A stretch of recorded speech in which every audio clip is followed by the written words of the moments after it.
kí Ọlọ́run ọba mo ṣèbà Olódùmarè, ìbà akọ́dá ayé, ìbà aṣẹ̀dá ọ̀run, mo ṣèbà Ọ̀rúnmìlà, atórí ẹni tí ò sunwọ̀n ṣe, ẹlẹ́rìí ìpín tòun tàyànmọ́, mojúbà ọkùnrin, mojúbà obìnrin, mo kí gbogbo ojú tó ń wò mí níbikíbi tí ẹ ti ń gbọ́ mi káàkiri àgbáńlá ayé. Ẹ̀yin tẹ́ ń wò mí pátá, ẹ bá ń share fídíò yìí kó kárí ilé, kó kárí oko, kó lè jẹ́ òwúlò àti àǹfààní fọ́pọ̀ ènìyàn. Kí ẹ sì má gbàgbé láti follow, kí ẹ sì subscribe, kí ẹ lè pẹ̀ láwọn tá máa jàǹfààní onírúurú fídíò tá à ń fi léde lójoojúmọ́ fún ìdàgbàsókè ìjọmọ ènìyàn. Ẹ̀yin oníràwọ̀ iná tó kan yan Aries tá a bí láàrin March 21 sí April 20, ẹ máa rí ìdùnnú, ẹ máa rí ayọ̀ látara ọ̀rẹ́ kan tàbí látara mọ̀lẹ́bí yín lọ́jọ́ tòní, tí ẹ sì máa jẹ́ kí inú yín dùn púpọ̀ lọ́jọ́ tòní. Ó dára púpọ̀ kí ẹ dunnú, kí ẹ yọ̀, kí ẹ bá àwọn èèyàn tó súnmọ́ yín ṣe, pàápàá èèyàn kan tó súnmọ́ yín ó ṣeé ṣe kí wọ́n ní ṣíṣe kan lọ́jọ́ tòní tó máa tayọ, tàbí kí wọ́n accomplish nǹkan tó lágbára kan lọ́jọ́ tòní tó sì jẹ́ pé ó dára púpọ̀ kí ẹ gbóríyìn fún wọn, kí ẹ ní ìrẹ̀lẹ̀ lénìí. Ó dára kẹ́ ṣe nǹkan yín létòlétò, kẹ́ ṣe dáadáa sáwọn ènìyàn, kí ẹ sì fi ọgbọ́n àtòyé tọ́lọ́run fún yín ṣe ohunkóhun pẹ̀lú. Aago 1 ní ọ̀sán sí aago 2 ní ọ̀sán jẹ́ àkókò èyí tó dára jù fún yín, tí ń ṣe lucky hour fún yín lénìí, tí kọ́lọ̀ rẹ́ẹ̀dì sì jẹ́ kọ́lọ̀ èyí tó dára jù fún yín láti wọ̀ láṣọ ní ọjọ́ tòní. Oníràwọ̀ erùpẹ̀ alámọ̀ Taurus tá a bí láàrin April 21 sí May 20, lọ́jọ́ tòní ó ṣeéṣe kí òwúrọ̀ dàbí ìgbà pé ó rí bákan bákan, bóyá látàrí iṣẹ́ tó rí bákan láti jọ́ mẹ́ta tàbí support tẹ́rì látọ̀dọ̀ àwọn tó rọ̀gbà yín ká, ṣùgbọ́n kí ilẹ̀ tó ṣú ńkọ́, gbogbo nǹkan máa bẹ̀rẹ̀ sí yí padà tó sì jẹ́ pé gbogbo nǹkan máa lọ bí ẹ ti ṣe fẹ́. Lọ́jọ́ tòní ẹ máa rí ìdùnnú, ẹ máa padà rí ayọ̀, tọkàn yín máa balẹ̀ pẹ̀sẹ̀, ẹ ní ìrẹ̀lẹ̀, ẹ ṣe dáadáa sáwọn èèyàn, ẹ ṣe àwọn nǹkan tá mú kí inú yín dùn, káyọ̀ yín kún. Light blue jẹ́ kọ́lọ̀ tó dára jù fún yín láti wọ̀ láṣọ lónìí. Aago 6:30 ní ìrọ̀lẹ́ sí aago 7:30 ní àṣálẹ́ jẹ́ àkókò èyí tó dára jù fún yín, tí ń ṣe lucky hour fún yín lénìí. Ẹ̀yin oníràwọ̀ afẹ́fẹ́ aláwàdà Gemini tá a bí láàrin May 21 sí June 21, lọ́jọ́ tòní ọpọlọ yín máa jí pépé, bẹ́ẹ̀ sì ni ìrọ̀rùn máa gbalẹ̀ nínú ìgbésí ayé yín lọ́jọ́ tòní, tó sì jẹ́ pé ó ṣeé ṣe kí ẹ gba àwọn àlejò èyí tó ṣe é pé ẹ ò rò kàn tẹ́lẹ̀, tó sì jẹ́ pé wọ́n á ṣe nǹkan tó ṣe é pé á mú kí inú yín dùn, káyọ̀ yín kún. Ẹ̀yin náà sì rèé, ẹ máa sa ipá àtakitiyan láti rí dájú pé ẹ welcome wọn dáadáa, ẹ ṣe dáadáa sí wọn, ẹ túbọ̀ socialize, kẹ́ báwọn èèyàn ṣe dáadáa lọ́jọ́ tòní, látàrí pé ìmọ̀ àbí kíbáṣepọ̀ yín àtàwọn olólùfẹ́ yín gan kó dánmọ́rán dáadáa. Ẹ fìfẹ́ tòun tọ̀yàyà hàn sí àwọn ènìyàn, ẹ ṣe dáadáa sáwọn èèyàn lénìí, kí ẹ sì má ṣe tàṣejù ohunkóhun, pẹ̀lú ẹ má ṣe ohun tó lágbára jẹ̀mí yín lọ pẹ̀lú. White jẹ́ kọ́lọ̀ tó dára jù fún yín láti wọ̀ láṣọ lónìí.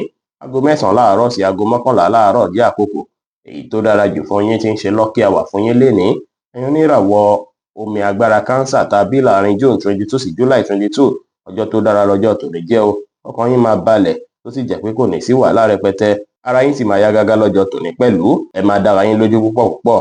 Ó dára púpọ̀ kẹ́ gbájúmọ́ nǹkan tó ṣe kókó fún yín láti gbájúmọ́ ní àkókò tó tọ́ àtàkókò tó yẹ, tó sì jẹ́ pé ẹ máa padà rí ṣe dáadáa lénìí kílẹ̀ tó ṣú.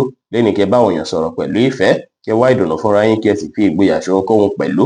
Aago 10 láàárọ̀ sí aago 11:30 ní àárọ̀ jẹ́ àkókò èyí tó dára jù fún yín, tí ń ṣe lucky hour fún yín lénìí, tí kọ́lọ̀ grey sì jẹ́ kọ́lọ̀ èyí tó dára jù fún yín láti wọ̀ láṣọ ní ọjọ́ tòní. Ẹ̀yin oníràwọ̀ iná tó gbóná riri Leo tá a bí láàrin July 23 sí August 22, gbogbo nǹkan á tẹ́ yín lọ́rùn lọ́jọ́ tòní o. Gbogbo nǹkan máa lọ bó ṣe yẹ kó lọ, gbogbo nǹkan kíkan tí ẹ bá dáwọ́lé lọ́jọ́ tòní á rí bí ẹ ṣe ń fẹ́. Àyíkáyè tẹ́ bá wà ẹ máa rí ṣe dáadáa láàyè bẹ̀. Nǹkan kíkan tẹ́ bá sì mójútó lénìí, ẹ máa lè mójútó dáadáa, ẹ máa tayọ dáadáa nídìí ẹ̀. Lénìí ó ṣeé ṣe kí nǹkan tí ẹ ò rò kàn tẹ́lẹ̀, bóyá péjọpọ̀ kan àbí patí àbí ìvẹ́ǹtì kan tẹ́ ò rò kàn tẹ́lẹ̀, ó ṣeé ṣe kó déédéé jẹyọ. Ẹ fọ́jọ́ tòní ẹ fi báwọn èèyàn ṣe, kí ẹ connect pẹ̀lú àwọn èèyàn tuntun, ẹ sì gbajúmọ̀ bí ẹ ṣe fẹ́ ní ìdùnnú, ẹ fẹ́ rí ìgbafẹ́ dáadáa lọ́jọ́ tòní. Ìbásọyépọ̀ tó dánmọ́rán, ìyẹn communication láàárín èèyàn àtàwọn ènìyàn, á bí kí gbogbo nǹkan tó dàbí nǹkan tó ń disturb mind yín ó kúrò lọ́kàn yín o. Á sì bí kí inú yín dùn, kára yín tún yá gágá. Ẹ múra dáadáa lénìí, kí ẹ dùn rí lójú, ẹ má sọ̀rọ̀ òdì àbí ọ̀rọ̀ àìtọ́ sẹ́nikẹ́ni, ẹ ṣe dáadáa sáwọn èèyàn, kí ẹ ní ìrẹ̀lẹ̀ pẹ̀lú. Red jẹ́ kọ́lọ̀ tó dára jù fún yín láti wọ̀ láṣọ lónìí. Aago 4 ní ìrọ̀lẹ́ sí aago 5 ní ìrọ̀lẹ́ jẹ́ àkókò èyí tó dára jù fún yín, tí ń ṣe lucky hour fún yín lénìí. Ẹ̀yin oníràwọ̀ erùpẹ̀ funfun Virgo tá a bí láàrin August 23 sí September 23, lénìí ó ṣeé ṣe kí ẹ celebrate pẹ̀lú ènìyàn kan o, tó sì jẹ́ pé nínú máa jẹ́ni tó ṣe é pé ó ṣe kókó, ṣe pàtàkì nínú ìgbésí ayé yín. Lénìí ẹ máa rí ìdùnnú, ẹ máa ráyọ̀. Ó dára púpọ̀ tí ẹ bá lè jáde lọ pẹ̀lú mọ̀lẹ́bí, tàbí kí ẹ lọ bá mọ̀lẹ́bí ṣe, kí ẹ bá àwọn èèyàn ṣe dáadáa lọ́jọ́ tòní, àwọn tó súnmọ́ yín. Opportunity tí lọ́jọ́ tòní jẹ́ láti fi làkókò àti ìgbà pẹ̀lú àwọn èèyàn tó ṣe kókó, tó ṣe pàtàkì sí ìgbésí ayé yín. Ọjọ́ tó dára lọ́jọ́ tòní máa jẹ́ tí ẹ máa rí ìdùnnú, tí ẹ máa ráyọ̀ tó pọ̀, tó sì jẹ́ pé ọkàn yín máa balẹ̀ pẹ̀sẹ̀. Ẹ fi ìfẹ́ tòun tọ̀yàyà hàn sí àwọn ènìyàn, ẹ ṣe dáadáa sáwọn èèyàn, kí ẹ sì wá ìdùnnú ní gbogbo ọ̀nà fúnra yín pẹ̀lú. green jẹ́ kọ́lọ̀ tó dára jù fún yín láti wọ̀ láṣọ lónìí. Aago 11 láàárọ̀ sí aago 1 ní ọ̀sán jẹ́ àkókò èyí tó dára jù fún yín tí ń ṣe lucky hour fún yín lénìí. ẹ̀yin oníràwọ̀ afẹ́fẹ́ márìmífín Libra tàbí láàrin September 24 sí October 23 ó ṣeé ṣe kó dàbí ìgbà pé pressure fẹ́ pọ̀ púpọ̀ ní gbogbo ọ̀nà fún yín lénìí o. ẹ rí dájú pé ẹ fẹ̀lẹ̀ ṣe pẹ̀lú àwọn ìwàsí àti ìṣesí kan lénìí. ẹ ṣòtítọ́ ìṣòdodo láwùjọ àwọn èèyàn. pressure èyíkéyìí tó bá wáyé lọ́jọ́ tòní kò ní pẹ́ kásẹ̀ ńlẹ̀ tó sì jẹ́ pé ọkàn máa tún padà balẹ̀. ẹ má dá sọ́rọ̀ tí wọ́n pè yín sí lénìí àbí èyí tí ó kàn yín. ẹ mọ́kàn balẹ̀, ẹ ní ìrẹ̀lẹ̀, ẹ ṣe dáadáa sáwọn ènìyàn, ẹ sì free mind yín pẹ̀lú.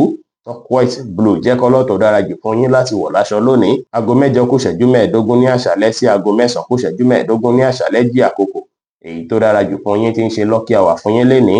ẹ̀yin oníràwọ̀ omi tútù Scorpio tàbí láàrin October 24 sí November 22 ọjọ́ tòní ẹ lè gbára lé àwọn tó ṣe rọ̀gbà yín ká bóyá olólùfẹ́ yín àbí ọ̀rẹ́ yín. ìgbáralé wọn máa ràn yín lọ́wọ́ lénìí láti jẹ́ kára yín yá gágá lásìkò tí ẹ wà ìbáṣepọ̀ yín àtàwọn olólùfẹ́ yín ó ń dánmọ́rán dáadáa látàrí akitiyan tí ẹ ti ṣe lórí rẹ̀ látijọ́ mẹ́ta.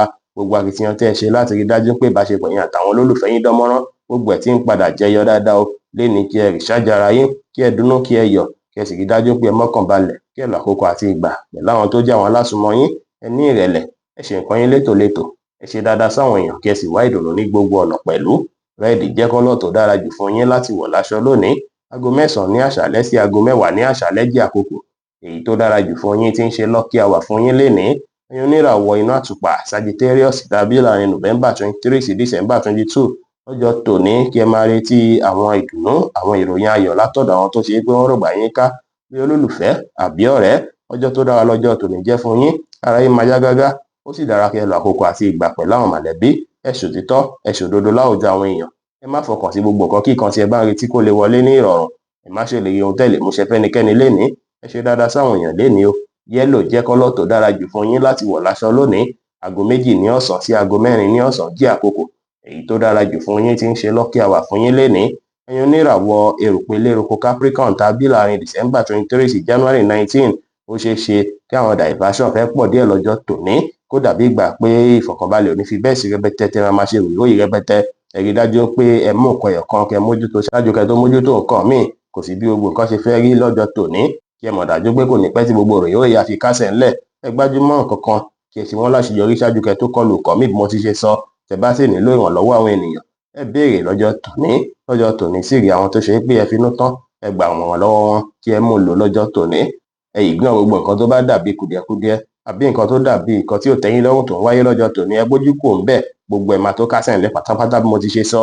lénìí kò dára kẹta ṣe jù bóńkóhun ṣùgbọ́n ẹ ṣa gbogbo nǹkan tá mú kí inú yín dùn káyọ̀ yín kún lénìí.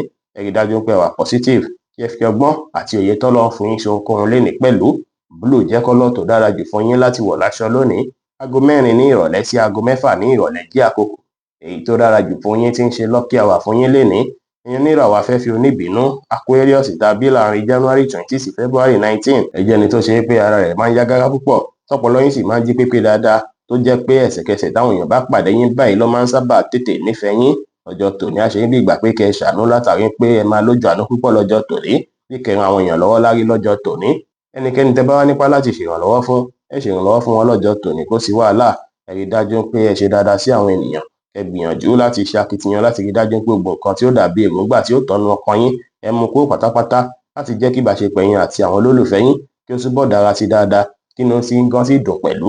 lénìí kẹ́ ṣe dáadáa sáwọn èèyàn ẹ ní ìrẹ̀lẹ̀ ẹ bá àwọn èèyàn ṣe pẹ̀lú àwàdà àti ẹ̀rín.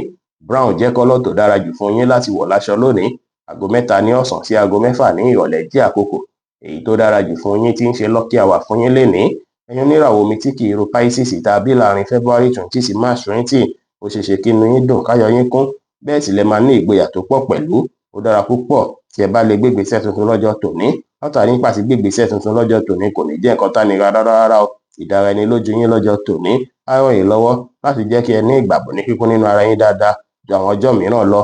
ẹ tẹ̀lé àwọn ohun tó ń sọ sí yín lọ́kàn lọ́jọ́ tòní kẹ́ rí dájú pé ẹ ṣe dáadáa sí àwọn ènìyàn ẹ sì rí dájú pé gbogbo àkígbà tẹ́ bá fẹ́ gbégbèsè ohun tó ń sọ sí yín lọ́kàn yẹn náà ni kí ẹ tẹ̀lé o. ẹ rí dájú pé gbogbo plan yín pátá kí ẹ pamọ́ láṣìírí bẹ́ẹ̀ sì ni kí ẹ rí dájú pé ẹ wà positive. Forest green jẹ́ kọ́lọ̀ tó dára jù fún yín láti wọ̀ láṣọ lónìí. aago 5 kọjá 30 ìṣẹ́jú ní ìrọ̀lẹ́ sí aago 6 kọjá 30 ìṣẹ́jú ní ìrọ̀lẹ́ jẹ́ àkókò èyí tó dára jù fún yín tí ń ṣe lucky hour fún yín lénìí. bí ó ṣe jẹ́ nìyẹn fún gbogbo irúfẹ́ ìràwọ̀ méjìlá tó wà pátá ẹ̀yin tẹ́ ń wò mí pátá ẹ má gbàgbé pé ọlọ́run ọba olódùmarè nìkan lọba tó ní ìmọ̀ jùlọ. ẹ̀yin tẹ́ fẹ́ ṣèwádìí onírúurú láǹfààní àti kàn sí wa ní WhatsApp 09033897161. ire gbogbo á jẹ́ tiwa lónìí, lọ́sẹ̀ yìí, lóṣù yìí àti ní gbogbo ọjọ́ ayé wa láṣẹ Ìdùmarè. Ire o.